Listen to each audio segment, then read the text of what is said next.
Every lesson is a lyric in the universal song. Oh, the lessons of the journey, I weave them in my song. Hey friends, it's Coach Jen here, back with Coach Nicole. Welcome to Lessons of the Journey. As we head into this holiday season, I wanted to bring back one of the most powerful and most needed conversations we've had on this show. No is not a bad word. Why boundaries aren't optional. Because let's be honest, the holidays can bring out the best and worst in all of us. Family dynamics, work obligations, traditions, expectations, everyone seems to want a piece of your time, your energy, and sometimes your sanity. That's why this episode matters so much. Boundaries aren't about shutting people out. They're about showing up as your best self without losing yourself in the process. They're about saying yes to what aligns and no to what drains you. This time of year can be beautiful and it can be messy. And if you're not careful, you can end up running on empty, trying to keep everyone else comfortable. So, as you listen, I invite you to check in with yourself. Where are you saying yes when your soul is screaming no? Where might a healthy boundary create more peace, more connection, and more joy this season? Because really, boundaries aren't optional. They're a form of self-respect. Saying no doesn't make you difficult. It makes you honest. And every time you honor one, you remind the world how to love you better. So, all right, let's dive back in. Here's the replay of No is not a bad word, why boundaries are not optional.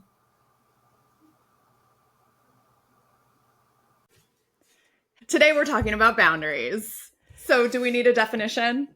Oh, I think we definitely need a definition for boundaries. Yeah.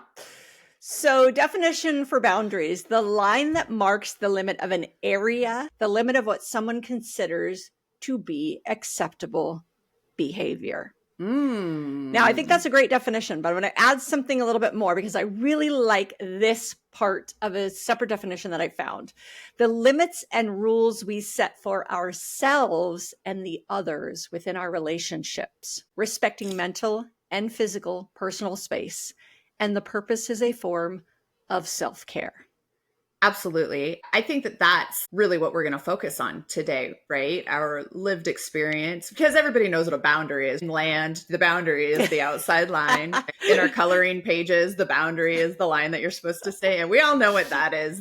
That's not the thing we needed to learn in school. The thing we needed to learn is your added definition there. And wow, has that changed for me over time? Tell me about that. Oh gosh, it's well known here amongst our friends that I grew up in a bubble. That was a very purposely created bubble by my mother, my parents, but my mom was home. She did an in-home daycare. And I didn't have my own. Not that I needed them. There weren't privacy issues in the house or anything like that, but I very much grew up in this bubble that my mother created.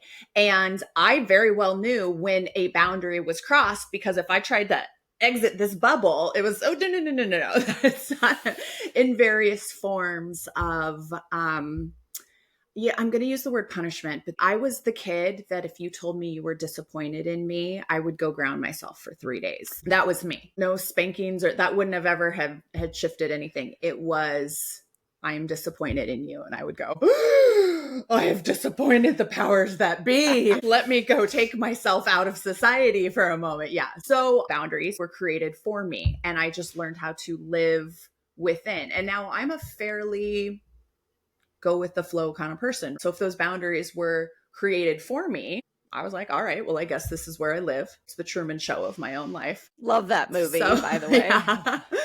So the boundaries were pretty clear in my house, which really meant that I didn't have to create my own. And I think that if I thought that I wanted to, that was very quickly shut down. Phone calls were monitored. It sounds like I lived in this like awful house. I didn't. I had a lovely childhood. But as far as autonomy and creating my own type of boundary or learning how, I think really is my point. I didn't really learn how because I didn't find it necessary, or it wasn't evident to me that I needed my own boundaries, which was a very huge disservice as I grew and left the house. Do you think, Jen, that as we get older, we better define our boundaries generally as humans, or do you think that we do not better define our boundaries?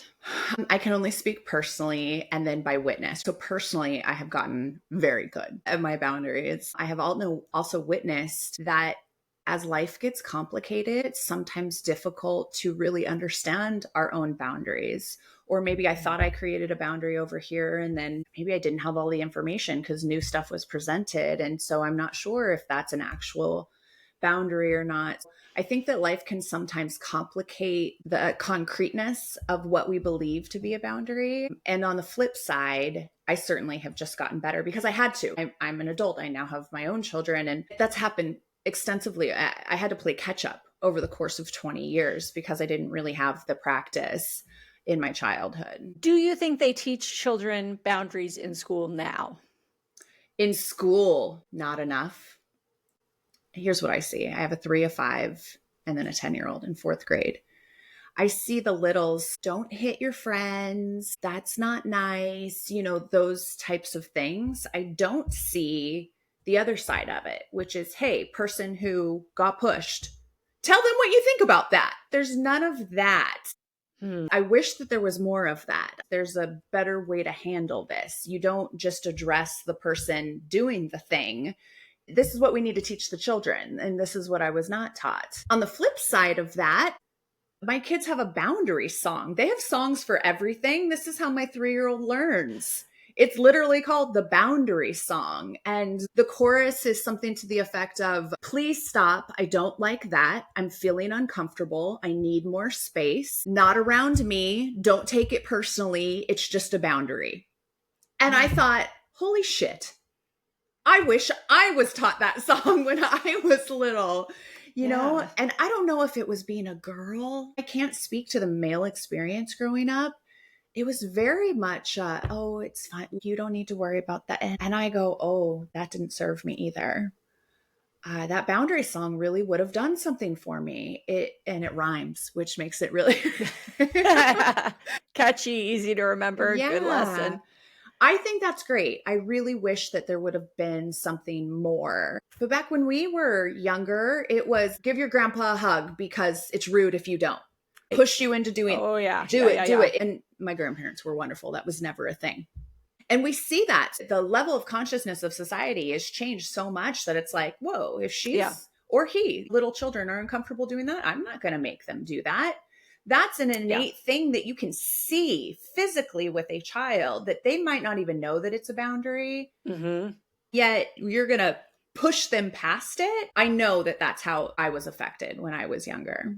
It's interesting you bring that up because I am the grandparent. Of course, my husband being the male grandparent with 2 female grandchildren, there's very much those children do not have to hug or kiss us if they don't want to. Now, mind you, I have an almost 3-year-old, and sometimes she tends to be a little bit more reserved. Sometimes you have to give her that help out of her shell. I have to carefully read what she's comfortable with. But there has always been a rule, especially with the 8-year-old. She does not have to hug him. She does not have to hug me. We always ask, may I have a hug? Then it's her choice. We live on property with them. We have very close relationships.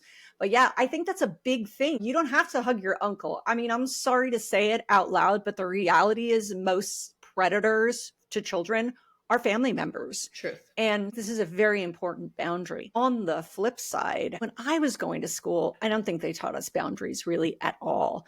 I would say they almost went to the extreme opposite when my kids were in school, because then it was that you cannot touch another child in any way.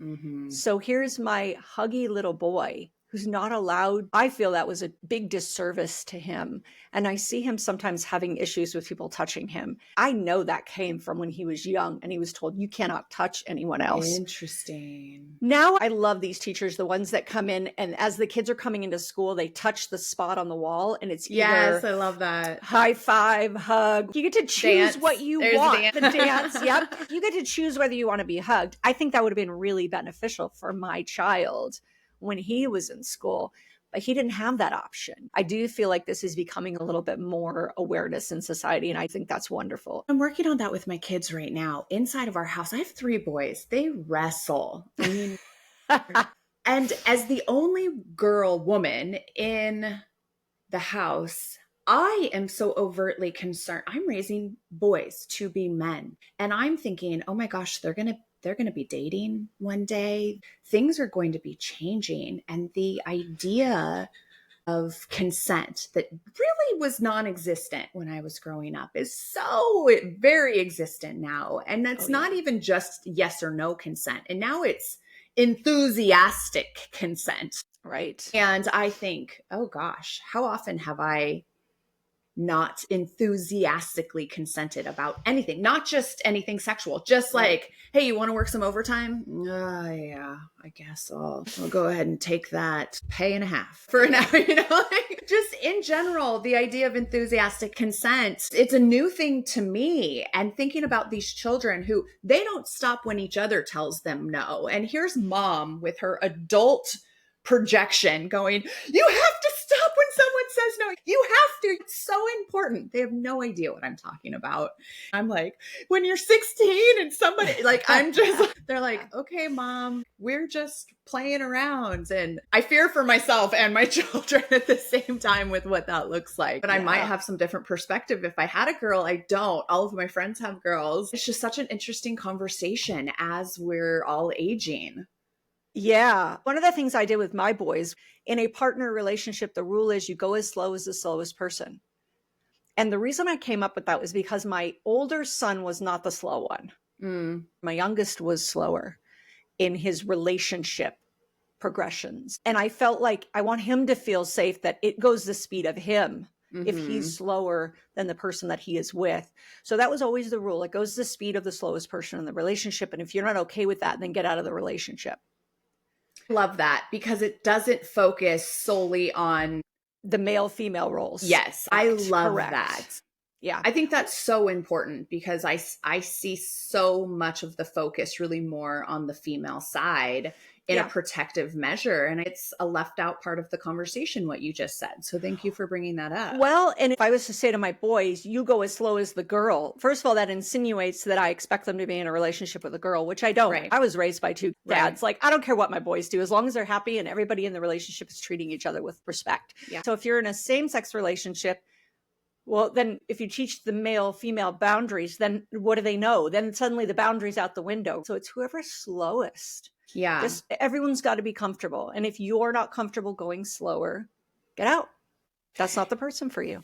Yeah. And I like that even in the context of not in an intimate romantic relationship. Let's take this over to friendships. We did that episode and we were talking about what are the important things in friendships. Something stands out to me. It was when my brother was working on becoming a firefighter. He's now an LA City captain, and we're all so proud. And he was quite young into that career. It's a very intense thing. They do the most in-depth background checks on you. They follow your whole life. They are very, very into all of you. And my brother was always the social butterfly in high school. He was friends with everybody and the folks that maybe he shouldn't have been friends with. And in addition to all of the rest. And he was able to maintain complete autonomy. He was just the happy-go-lucky friends with everybody guy in his very early 20s, just a party that he went to. And some of the guys there were either teasing him or jabbing at him.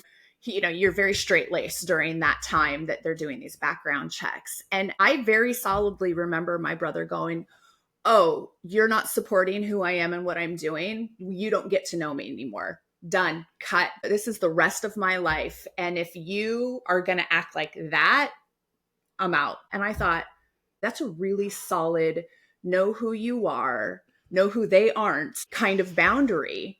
And I can't say that those were friends, but it was very much, I'm going to eliminate this situation right now and go. And I went, wow, I don't think I've ever done that. This was probably 15 years ago. And that stands out to me as a really great, strong, like, you don't support me and who I am and what I see for my life. Like, I'm out.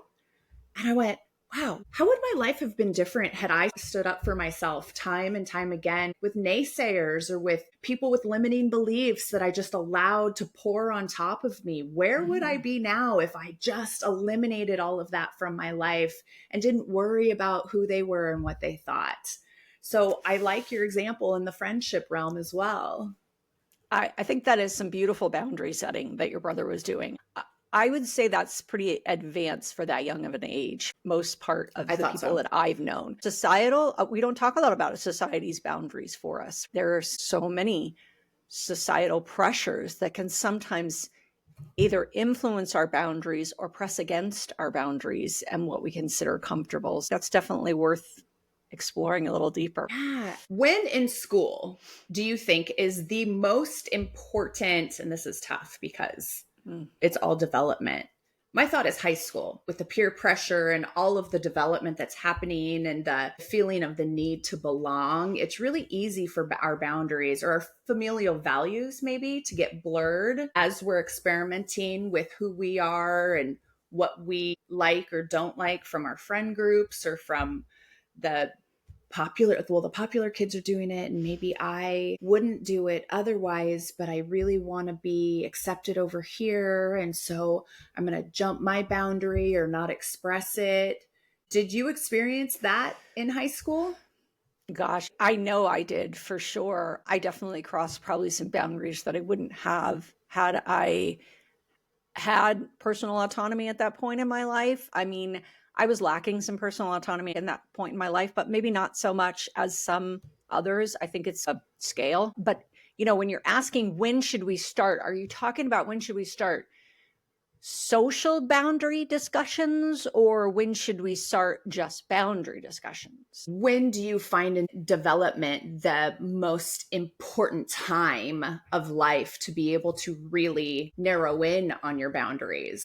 That's a great question. I think it's worth having discussions about from the point when children can talk. If you went to 100 children in elementary school and you said, do you know what a boundary is? How many do you think could say yes? None. You might have that one or two, but I agree with you. I don't think any could tell you what a boundary is. If we don't even know what the word is, then how do we know to define it? Now, there are scenarios where I think there are people that are definitely learning how to create boundaries at a younger age. I love to hear about that. I don't remember where it was. There was a video. Love this teacher. I don't know who you are, but I think you are absolutely fantastic.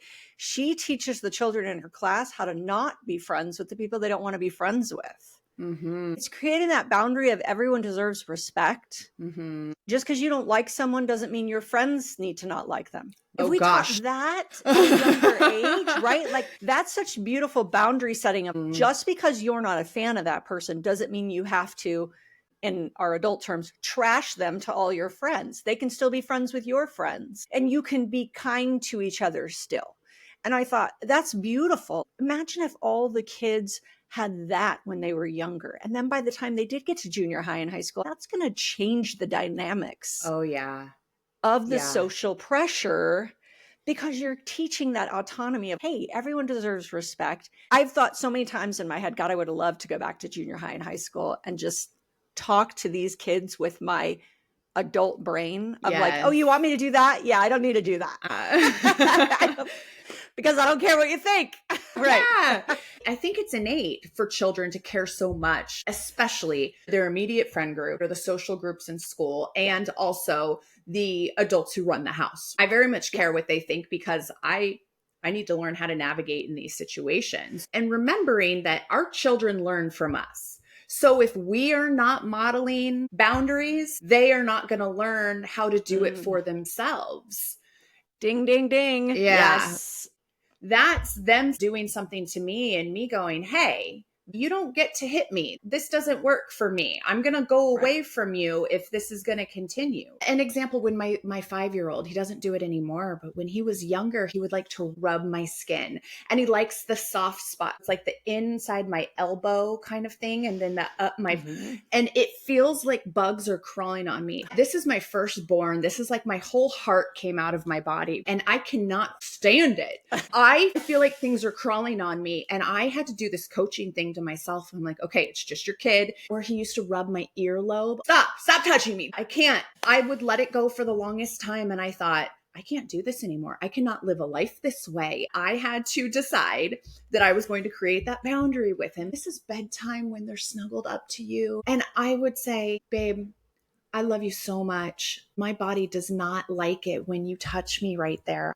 It does not feel good to me. It makes me super not happy to lay next to you. And I'm talking to a child, so I wasn't going to use uncomfortable yet. We know uncomfortable now.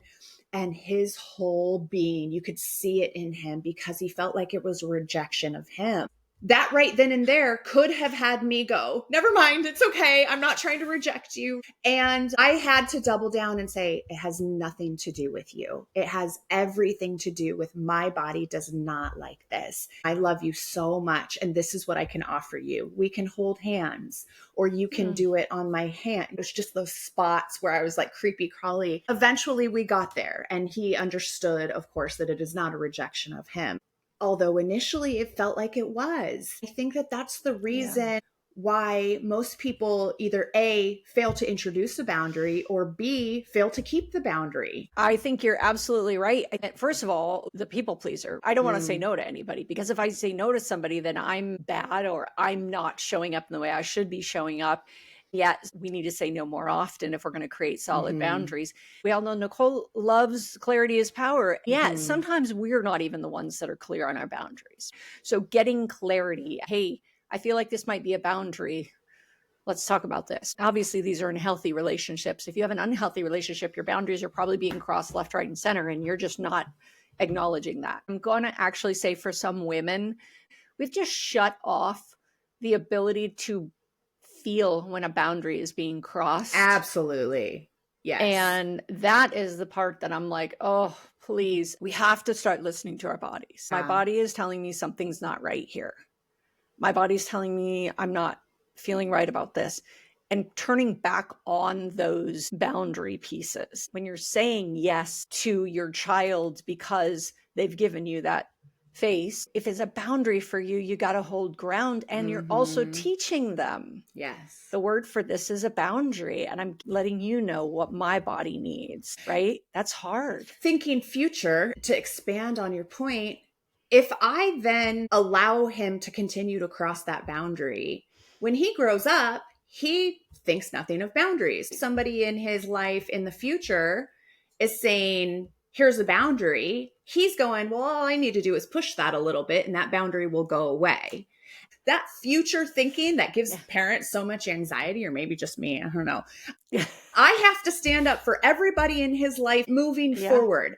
I have to stand up for the kids at school that wouldn't like something, for future partners, for coworkers. At the same time, I'm teaching them, this is how you have your own boundary, and you don't let people push it. You don't let your friends push it. You don't let your partners push it. You don't let your bosses at work push it. You don't let your clients push it. All in these moments. Tell me it's not pressure raising children. First of all, I would never say that because I've raised children. It is absolutely pressure. And you're right. If you're not teaching one thing, you could be teaching the opposite. And that may not be what you're wanting to do, yet it's happening out of default. We had a situation, my youngest granddaughter was 2 years old. And the scenario was, it's the, oh, don't do this, but you really want them to do it. Or they'll say that. And I go, this is not a good habit. We got to figure out a way around this, because what you're teaching her is to do what someone tells her not to do, or you're going to do what she says not to do. Or she'll say stop when she's giggling and you're tickling her, but she doesn't really want you to stop. I said, we have to figure out a better way to do this. And mom's like, bad habit, bad habit. And mostly it was grandpa and dad that were doing this. And I was like, you guys got to knock this off, because the word stop means stop. How do we do this differently so that it's not teaching that stop means go? Right. We've talked about agreements so much. These are how these very subconscious agreements are made in our littles. We did not know that we were participating in those agreements for these littles, and they grow up with those agreements, with the participation in that thing, specifically the thing that you're talking about, and carry those agreements into adulthood. And you do not realize the impact that these agreements that we have carried through our lives have had on us time after time after time, until we get into adulthood, or we've had enough experiences, or we have our own children finally, and we understand, I carried that agreement with me for so long, and I compromised myself so much because I honestly didn't know any better. Oh my gosh. The participation of being a parent in something like that. Now, I know I'm somehow screwing up my kids. It's certainly not going to be the way that my parents screwed me up. They're not going to be in therapy for the reasons that I was ever in therapy. They're going to have their whole other reasons, right? As we are growing with this, what agreements are we instilling into the people around us? Not just our children, the people that we interact with, the people that we allow in our lives and allow to push those boundaries. I want to make a quick point. You made a great comment a little bit ago. You said healthy relationships. If the idea of bringing up a boundary to somebody is scary, or you think, and I'm saying you, people who are hanging out with us today, you think that it's somehow going to change the course of the relationship, you are in the wrong relationship. If it's important enough to bring up and you're afraid to do that, to address it with the person, that's a red flag immediately. I wanted to point that out. Let's expand on that. It also may be something in your own head. So then you bring it up. If it's a problem when you bring it up, get out of the relationship. There's something very unhealthy there. Sometimes we have our own talk that's telling us it's not okay to bring up boundaries. And maybe it's just us. So if you see that happening to you in repeated relationships, it could be something that you're telling yourself, your own agreement. Hey, we don't do that. Maybe you had parents that modeled that. Maybe you're in a male-female relationship, you're the female, and you go, my mom never set boundaries with my father, so I'm not allowed to set boundaries with any men that I'm with. That's not the case. So you got to check, is it me or is it that person? The way you test that is you bring up the boundary. And if that person is not comfortable with that, absolutely not. Anyone who can't respect your boundaries is not worth being in a relationship with. Yes. And that's in all types of relationships. Agreed. 100%. So I have a tendency to cross a boundary that I didn't realize I have a tendency to cross. So I am a questioner. I seek knowledge from everyone, and I am always asking questions about people's lives. And I guess I tend to ask questions that maybe everyone else doesn't ask. Okay, make people a little uncomfortable. I guess I make people uncomfortable. So my set point is you can pretty much ask me anything and I will probably answer you completely honestly, because I am an open book. And that's just how I have lived my life. Might be slightly a defense mechanism with trauma, but that being said, it's who I am. So I just go out into the world expecting that everyone else is the same way. And I have to go, wait a minute, maybe these people don't want me asking them questions, air quotes is my way of putting it, grilling them is the way some of them put it, or asking questions that they may consider inappropriate. I talk to my friends about anything and everything that they want to talk about. So I expect the same, but I've realized that I have to be careful how I approach question asking, because I do have a tendency to just ask all the things. Yeah, well, it's a two-way street. You are you, and then the other person has an opportunity to create a boundary with you. And I know you well enough that you would immediately go, oh my gosh, I'm so sorry, I did not know. That would be validating that boundary. That's an important context to understand. I did not know I was doing this. You told me. I now know. Now we're good. Hopefully that happens often. I think that what we're talking about is that that's okay. Nicole, you be Nicole. I love that about you. I'm very similar. And I would also agree that it's probably a trauma response. And ask me anything and you're going to hear things that you weren't ready to hear. I'm sorry if that crosses a boundary. We did not learn how to kindly set a boundary and not consider it confrontation.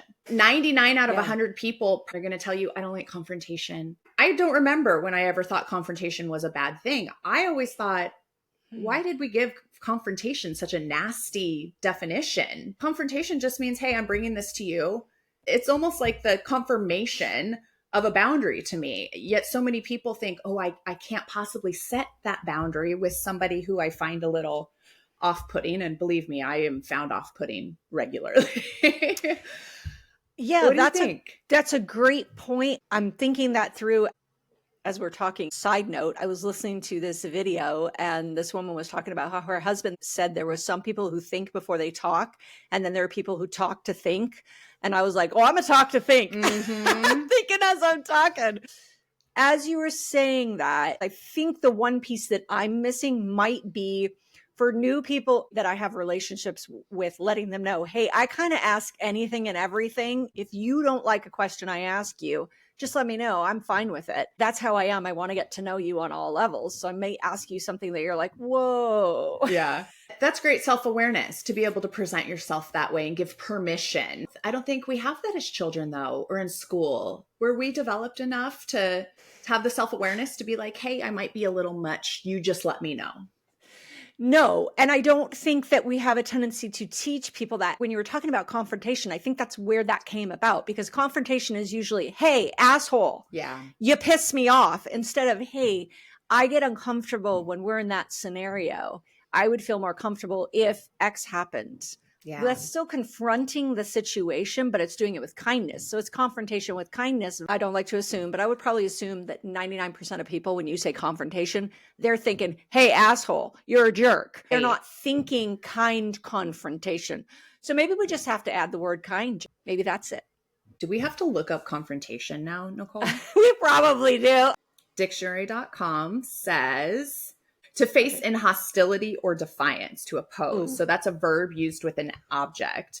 Okay. That's why people think that. Definition number 2, to present for acknowledgement, contradiction, etc. That's what I was talking about. You were talking about the second definition. Yeah. To face and deal with boldly or directly, meaning state the thing. Bold and direct, which is usually comfortable for our personalities and very uncomfortable for some other personalities. Definition number 4, to stand or come in front of, stand or meet facing. Okay. To bring together for examination or comparison. It's about 50-50. Yeah. I'm crazy with the words. I have just decided that confrontation does not have to be a bad thing. Yes, it can be intense, and it doesn't have to be also. I've just allowed it to be all of the things. So I've challenged that quite a bit with the folks that I coach. Why does this have to be a bad thing? Especially like what we're talking about. If you're looking to present your boundaries, it doesn't have to be a bad thing. It can be a very wonderful growing experience for you and or another individual. So when we reframe these words or these definitions that we're going off of, it's maybe a little bit easier to move in a different direction. I would agree with that. I would bring in the word kind. I think if you just call it kind confrontation, then it clarifies we're talking about the 50% of confrontation that's not hostile, because the first definition had the word hostile. I think we would all agree hostility means some form of heat behind it. We're not talking about heat. We're talking about kind. We're talking about the gentle confrontation. Yeah. If we just call it kind confrontation, that might give it the clarity. There's a difference between hostile confrontation and kind confrontation. Confrontation actually didn't define the difference between the two. I can go with that. I have a question for you, because this is an ongoing conversation that I have with a therapist friend of mine. Okay. One day I posed to her, I'm not really clear on what the difference between a boundary and an ultimatum is. Because as I think about the way I would use either one, they kind of end up drawn on the same platform. What are your thoughts or considerations surrounding that? It would be good to look up ultimatum, but my understanding of ultimatum is just simply that the ultimatum is the result of you crossing the boundary. The boundary is the line. Just imagine you're drawing a line in the sand. Here's the line. If you cross the line, here's what's going to happen. That's your ultimatum. So I think the ultimatum is the result. The boundary is the line. That's how I would define it. Do you think that often the boundary and the ultimatum come up in the same conversation? Yeah, I think for sure that's something that happens. I was having a tough day last week, and I was having a difficult time with some things that were going on. And I got in an argument with my husband. In retrospect, it was just because I was feeling the way I was feeling. And that's probably 90% of what happened. But I said something, and I didn't say or else, but I sort of said or else in other words. And he was like, well, what does or else mean? I'm like, I don't know what it means. So that's an ultimatum. That's something's going to happen. I didn't really know what that was. And I don't think I do the or else very much. Now, I think there are certain boundaries that absolutely need an or else. We have different levels of boundaries. certain things we're like, I don't really love it when you do that. Mm-hmm. Well, if they do that again, it's not like, hey, I'm out of here. We're getting a divorce. Yeah. But then there are other things like, you've never done this, but if you do it, I'm out of here. It will be divorce time. So you have a full scale of boundaries. And this would be a question for you, Jen. Do you feel like as we get older, we start to get clarity and maybe even our boundaries change and adjust? I absolutely think that. We just in our human experience are growing so much, learning so much about who we are, how we feel, what we think. And that's based on downloads daily of new information, or, oh, I didn't know that, or, oh, I'm glad I read that, or that's an interesting thought. We're constantly taking in information and hopefully growing and learning. When you grow and you learn, you become more confident in who you are, what you believe, your morals, the way you show up ethically in your values as a household, individual values. As those become more concrete, absolutely, those boundaries become stronger, harder, faster, easier to communicate, because you also start understanding as you grow that you have so much less time for the bullshit. Like, are you kidding me? I have 4 meetings today. We're really going to do this right now? No, that's it. How about this? I'm going to set this boundary and this is when this can work. Okay. If not, then it's not happening. And I'm very much, now that I am much better at setting my own boundaries and knowing who I am and having come into that, absolutely, I am quick to, yeah, that's not going to work. Yeah. What do you think? I think as you get older, definitely, you start to go, look, my time on this planet is limited and I'm not going to spend time doing a bunch of crap that just doesn't serve me. Talking about friendships, I have people in my life. Yeah, I don't really enjoy spending time with that person. So guess what? I'm done. I'm not spending time with that person anymore. I'm not going to waste my time. And that's definitely creating boundaries around how you show up and who you're willing to show up with and spend time with. I'd rather just hang out with my husband than go hang out with this person. So why am I doing that? Why am I hanging out with that person? You got to define that for yourself. I think it gets clearer as you get older. We don't pop out of the womb going, hey, here's my boundaries. Yeah. As we go through life, things happen. But I think what we've been lacking, or at least we were lacking, was the lack of using that word even in general. Just saying, hey, that's a boundary. Call it what it is. That's a boundary. I'm not comfortable with that line being crossed, or that's a line that will absolutely not be crossed. You have experiences in your life and you go, oh, that felt crappy. Yeah. Okay, guess what? We're going to create a boundary around that so that don't happen again. As you were saying that, I went, oh my gosh, I was boundary shamed my entire childhood. I was boundary shamed. Oh, really? Yeah. And inadvertently, that's rude. Well, that's not nice. Well, why would you do that? Well, what made you think that that was okay? Those are shaming phrases in regard to somebody attempting to have autonomy over themselves. I can't say that it was specifically my mom or my dad, just in general, in society. The level of consciousness of society was much lower then. And you got it from so many adults in your life. So when all of the adults around you, whether it's family or not, Mom would take us in the grocery store and 7 women would have an opinion on what was happening in her shopping cart. And that doesn't really happen so much anymore. But when I was growing up, that happened. People just thought that they had a blanket of opinions that they could just dole out to everybody. So they would say, oh, well, your daughter is being contentious, or that's rude, or that's not nice. Or they would even tell you, like, okay, little girl, that wasn't nice. And you have these adults that you don't even know boundary shaming you. No wonder I was the way I That's a great word, boundary shaming. And side note, I think I can speak for Jen and I, we do not blame parents for not having the knowledge. You did what you did, but you didn't know what you didn't know. Or we don't blame the people that were in our life that didn't know what they didn't know. We're more aware, we're more conscious. And thank goodness. Yes. Thank goodness that we have that ability. I think so. I was having a conversation with my husband the other day. I've never believed in the terrible twos concept. Kids go through the terrible twos. I think it's the threes. It's the threes for sure. I'm in it. All you parents with 3-year-olds, I'm sorry.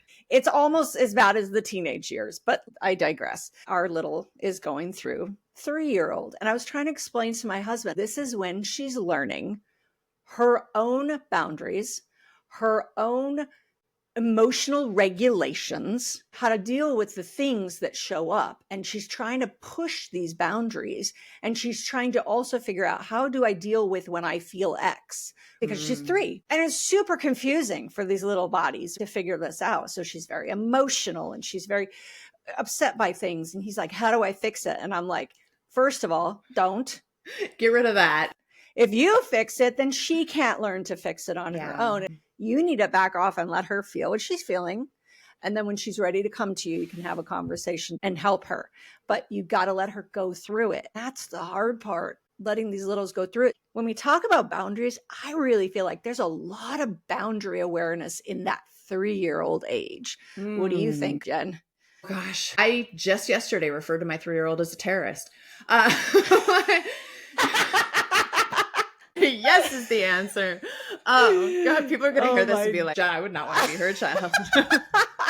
We're a very loving house. Hilarious. Yeah, I 1,000,000% agree with that. I have so many separate thoughts and feelings about the fix it part, because along with not allowing me as a child to have boundaries, there was very much the let me fix your feelings part of it too, which if we're not recognizing those little person boundaries, it's to our uncomfort that we really want to fix. Because if we recognize that this is an autonomous being, yes, they're 3, their prefrontal cortex is not yet developed. They literally have no idea what's going on. And if you could have any empathy towards that, that's got to be a really crazy thing. You don't remember going through that. Think about just another human really not knowing what's going on. You got to have a little bit of empathy surrounding that. It's not our job to fix them. They are not broken. Yet that is what happens so much. Don't cry. You're fine. Stop it. Now, am I innocent in that? No, because very often I'm like, again, we're crying again. Just to remember that, okay, you're having feelings. I may not understand them, but guess what? They're yours. And I still have to have my boundaries in this. So you can cry and kick and scream, but you may not kick me. You may not hit me. You may not scream at me. Those are boundaries that I need to hold. Yet there's nothing to fix here. I can be with you in your big feelings and allow you to have them. And my boundaries exist surrounding what happens from those things. And I think that's really what was lacking in my childhood that I'm attempting to bring to the 3-year-old. Yeah. I think there's a difference between trying to fix the child and trying to fix the scenario. It's just trying to heal the hurt in the moment is the fix that I'm referring to. I don't think there's a thought that the child's broken. Really good way to put this in perspective for an adult is a 3-year-old is basically learning boundaries, which maybe some of us as adults kind of suck at. So imagine you took on learning your boundaries and you had no idea how to regulate your own emotions. It's a very heavy stage. And the only reason I brought that up is because it feels like that's that boundary creation time. And there are certain things that you can't do because we all as humans have boundaries. You can't come kick mom because you're mad. That's not okay. Okay, so let's say we're an adult and we've gone through our childhood. And now we're going, maybe I kind of suck at these boundary things. I'm not really good at saying no. I'm always meeting everyone else's expectations. I'm struggling to prioritize my own needs. What would an adult do if they're in that situation, do you think, Jen?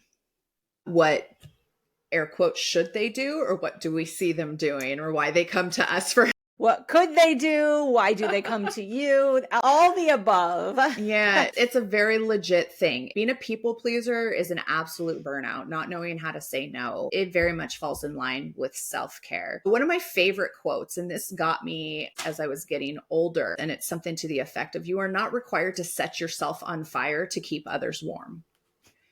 And I have not heard that one. Thank you for saying that while I had a drink of water in my mouth. I was spit it out.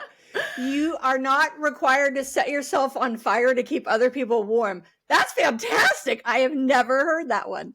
That changed me. I would give of myself. And this was before children. And you know how it is with children. You are giving of yourself. This was before children. I would abandon my soul for somebody else to do what I thought they wanted or what I thought needed to happen or just to please somebody else. And this isn't even necessarily a parental structure. I refer to myself on stage as a recovering people pleaser. And it was this quote that you are not required to set yourself on fire. It changed me. And I thought, that's what I've been doing. I have been killing myself. To what avail? What has this done for me? I don't know if I thought, oh, I'm exchanging guilt. I came out of the womb with guilt. This is like the Davis guilt. I don't even know where they came from. What is happening here? Why am I doing this? So very slowly over the course of a lot of years, I have become a recovering people pleaser. What could somebody do, you ask me? It's almost like you have to hit rock bottom before you choose yourself. And unfortunately, then you have kids. If somebody were sitting in front of me, it would really be an individual thing. It would be based on XYZ of who they are and what they're going through in the scenarios. A couple of things. First and foremost, get comfortable saying no. Get comfortable with no being a complete sentence and not feeling the need to justify that. Now, I say it like it's easy, and it is. It's easy for me. Is it easy for you? It used to be easy for me when I had less time. Now that I have more time, I have a little more difficulty saying no. Oh, okay. I'm learning it again. I need to get a little sharper at that. I think it's like a knife. You have to sharpen it every once in a while. Agreed. I don't think it's going to stay sharp for the rest of your life. Yeah. And that takes no. And very often I will allow new coachees to use me as an excuse if they feel like they need it. Oh, my coach said, da, da, da, da. Put it on me. And then once you get good at it, own it.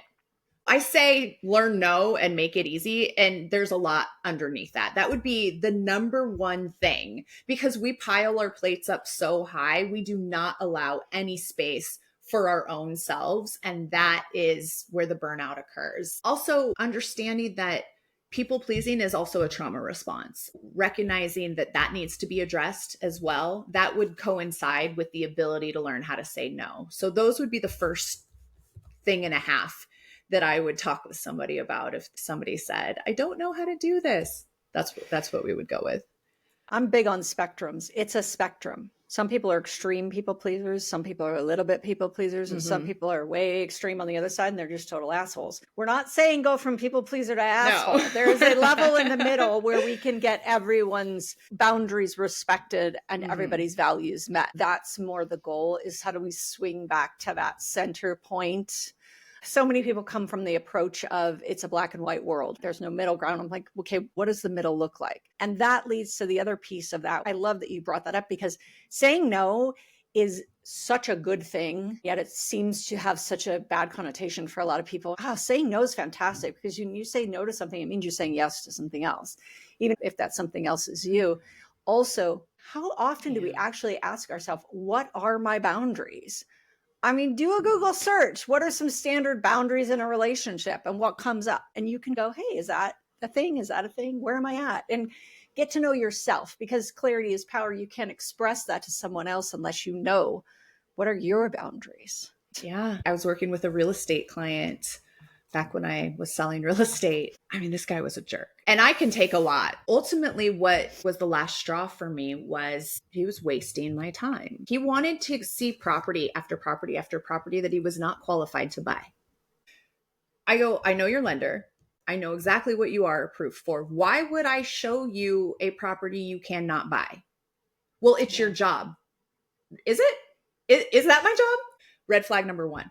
Red flag number two, oh, you don't want me to be in the same room as your lender so that we can all clarify together what in fact needs to happen. Red flag number three, your job is to open doors for me. So here's me going, let's clarify this. You want me to show you property. You want me to take a day away from my growing, developing children. You very clearly are seeing my boundary here.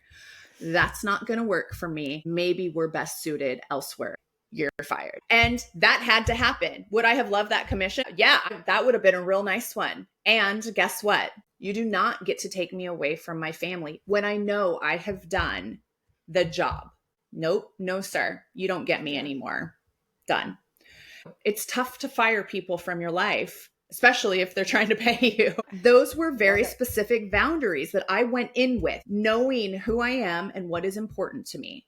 And I think that that's where it all stems from. It is not a sliding scale of who you are and what is important to you if you've established who you are and what is important to you. Yeah, that's really interesting. I think basically your boundary is don't disrespect me and don't disrespect my family. Absolutely. And those felt very disrespectful. I had a scenario where I actually had a coachee who said, I want you to yell at me like a football player, coach. And I went, I don't yell at people. And he goes, well, you're going to have to yell at me. And I go, no, I don't. I go, look, I'll be honest with you. I don't like to yell at the people I love, but I sometimes do. And I always feel bad about it. I'm not going to leave every conversation with you feeling bad. He goes, but that's what I need. I go, then you need a different coach. That's a boundary for me. I'm not going to yell at you. Mm-hmm. I'm not a football coach. I know that's my boundary. I don't do that. And I think that's a good point when you think about that. Work. What are your boundaries around your job or business? Do you even have boundaries around your job or business? Jen, you mentioned earlier I'll do the overtime. What does it mean for you saying yes to the overtime? Maybe you're like, hey, it means time and a half. Fantastic. That's a yes for you. What if saying yes means saying no to your family? Mm-hmm. And you're like, no, that's a no. That's a boundary. Work is a little more cut and dry sometimes, so it's a little easier to create boundaries in work environments. If you sink it at making boundaries, or you're like, oh, I don't even know if I have any, maybe work's the place to start. I think so. I like that, because so often as we're trying to climb the ladder or create a career, or whatever that looks like, we dive into whatever that one thing is, forgetting that there are so many other things in that wheel of life, that if I'm saying yes to something over here to prove your point, what else am I saying no to? Am I saying no to my family? Am I saying no to my physical health, my mental health, my spiritual health? And remembering that your yes means nothing if your no means nothing. Mm-hmm. If you're flipping yeses and nos, then what does your yes mean? That's the key. I remember a situation very clearly when I found out that my husband had actually let vacation days lapse and had lost them. And as the wife, I looked at him and said, you chose your work over your family. And that breaks my heart. Mm-hmm. You could have had paid vacation days and been with us, and you chose to go to work instead. I will never forget that experience of how much pain I felt simply because he had chose work over us. You chose to spend those days there when you could have been with us. Yeah, that was painful. That actually hurt my heart. And it was a contentious couple of weeks for us when I found that out. He wasn't good at those work boundaries. And to him, you talk about agreements. It was an agreement. His father had left his mother in not a great position when he passed, and he wanted to provide for the family. It was always provide, provide, provide. Well, that overshadowed the spend time with family. And you're always trading something when you say yes to something. So I feel like work is kind of a good place to start building this muscle, because you can get a little better at it. And I agree with you 100%, Jen, with what you said. People feel frustration with people who overstep their boundaries, but yet they have what we were talking about earlier, consequences. Well, if there's no consequence for overstepping your boundary, guess what? You don't have a boundary. Don't be frustrated with the people that are overstepping it. Be frustrated with yourself, because you're not creating the ultimatum around that boundary. That's right. How often have I heard, is that an ultimatum? Like with the furrowed brow and is that an ultimatum? I would go, oh, is it? And then I would lessen myself. I would blur the boundary line because somebody was receiving it poorly. Mm. And gosh, did that shape me. So the connotation around ultimatum. All right, pull out that phone, girl. What does ultimatum mean? A final, uncompromising demand or set of terms issued by a party to a dispute, the rejection of which may lead to a severance of relations or to the use of force. Now, I want you to do me a favor, Jen. I want you to read it again, but with a smile and a really soft voice. A final, uncompromising demand. That's maybe not soft. Maybe that's a little... That's my judgment voice. She brought the wrong voice, folks. Whoa. A final, uncompromising demand or set of terms issued by a party to a dispute, the rejection of which may lead to a severance of relations or to the use of force. Sounds very different when you read it that way, doesn't it? Oh, yeah. I was reading, so I didn't even get to see my wrinkles between my eyes. I'm sure it was furrowed. Then there's another, it says a final proposal or statement of conditions, which it sounds way less aggressive to me. I think that I had such an aversion to somebody, I want to say calling me out, but it wasn't a call out. It was just me not being clear, me not having the ability to go, I care so much about this that yes, I'm willing to let you go over this. I don't remember feeling strongly enough about anything in my life way back when. And as I grew to know myself and knew, yeah, I'm good. You can go. Is that an ultimatum? So let's talk about that. Is that an ultimatum? It is an ultimatum because this is important to me. Yeah.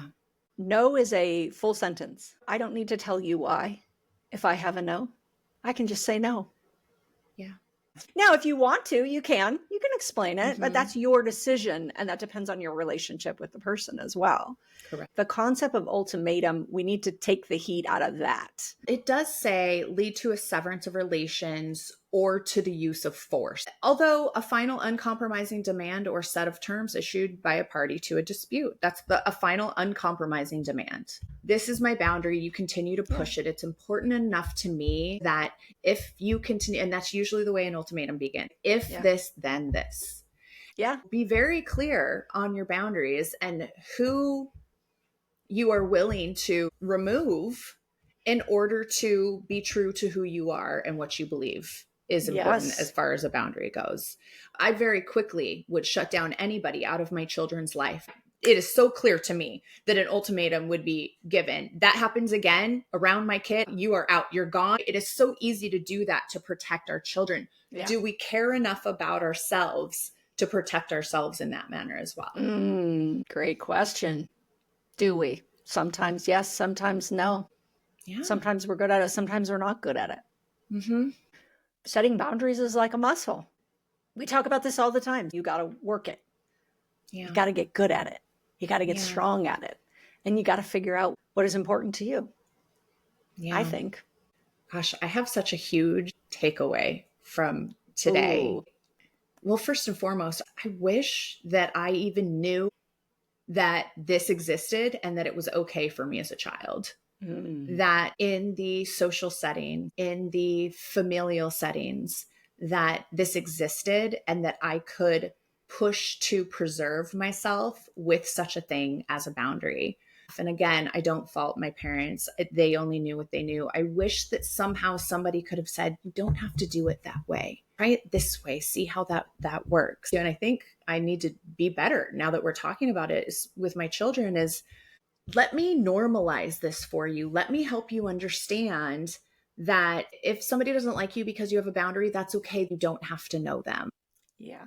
I didn't know that when I was young. That's my takeaway. Teach your children young. Yeah, I love that for me with my grandchildren and actually talking about the word boundary and just saying that word around these kids, I think is going to have a big impact. When they don't like something you do, say, oh, is that a boundary for you? They're going to be like, what are you talking about? But then that's how they learn. Sing her the boundary song. I love that song, by the way. I think that's wonderful. I love that they're doing that now these days. Everything's a song now. And all we had was the bill on the Capitol Hill. That's my era. Oh my gosh. So before we get into our final questions, I just want to read something. This is one of my favorite sayings, and it's when you're not used to confidence feels like arrogance. When you're used to being passive, assertiveness feels like aggression. When you're not used to getting your needs met, prioritizing yourself feels selfish. Your comfort zone is not a good benchmark. For those of us that do have issues setting boundaries, it may feel very uncomfortable. It doesn't mean you don't need them. Yes. Gosh, that's such a good one. Set those boundaries. Set those boundaries and teach your kids to set boundaries. Teach your kids. Model it. Model it for the kids. Model it and just teach them what the word means. Yes. Jeez, that's a start. Question time. Okay. What scene in a movie always gives you goosebumps every time you watch it? scene. I'm such a big Princess Bride fan. I can't think of like a specific scene, like just the whole movie. I love that. That's just my feel good movie. A specific scene. Let me think for a second. You know what? Okay, this is what I'll go with. So it's Goonies. When they first see the ship and they like light up. Like right now I can feel my body tingling just thinking about it. I heard a rumor until that scene was shot, they didn't show them the boat. And so they would all really have that actual surprise on their face. I don't know if that's true or not. I don't actually care. Don't burst my bubble if you know it's not true. I don't want to know. I would go with that one. Oh, That's such a childhood thing for me. Yay. Yeah. Now I have to go show my kids the Goonies. Oh my God, it's such a good movie, right? Okay, here's my question for you. What 2 big turning points in your life do you consider to be the most significant? Significant. I feel like I'm in a spelling bee. Can you define that for significant? What you would rank as the 2 top turning points. And to me, that's generally defined as something that shifted your life into a different direction. I would say I was 28 years old when this happened. The day I received what I believe to be an accurate bipolar diagnosis from the one doctor who believed me when I spoke, the one doctor that stuck with me and would try to understand more deeply what I was trying to tell her as I was self-diagnosing along the way. That was significant in that it was extremely bittersweet. I have a 1-minute speech that I created surrounding this moment, and I refer to it in that speech as her unraveling the rubber band ball that was the previous decade of my life. It was just this madness that was so misunderstood by me and not understanding what was happening and why I was a certain way. I would say that that was significant because the course of correction, I ended up moving here to Hawaii where I live now. I met somebody and experienced his death, and I'm actually not choosing his death as the significant thing, although it was, because of course, number 2 would be having children, finding out that I was pregnant when after that death, I wasn't sure that I ever would have children. And so it was getting that diagnosis was the first at 28 years old. And then becoming pregnant with Grant, my first child, and all of the things that were surrounding that at that moment, the fear, the joy, the everything in between. So those 2 are what I'm going with. I love it. I know you pretty well. I love learning more about you. All right. Well, today was very fun. I love talking about boundaries, and this was a blast. Thank you. Bye. So as we wrap up this episode, we want you to remember, boundaries are not a punishment. They're protection. They protect your energy, your peace, and the version of you that the people who truly love you actually want to experience. This holiday season, give yourself permission to pause before you say yes. Ask yourself, does it bring peace or pressure? Because every time you choose peace, you're not pulling away from others. You're really coming home to yourself. You don't have to earn rest. You don't have to explain your no. You are allowed to take up space, protect your time, and honor what matters most. So, as you move through the next few weeks, remember, no is not a bad word. It's one of the most loving, freeing words you can speak for yourself and for the people around you. Until next time, take care of your energy, protect your peace, and keep doing your best, because your best is always good enough. Write your lines with passion, let your spirit freely roam. The lessons of your journey will lead you safely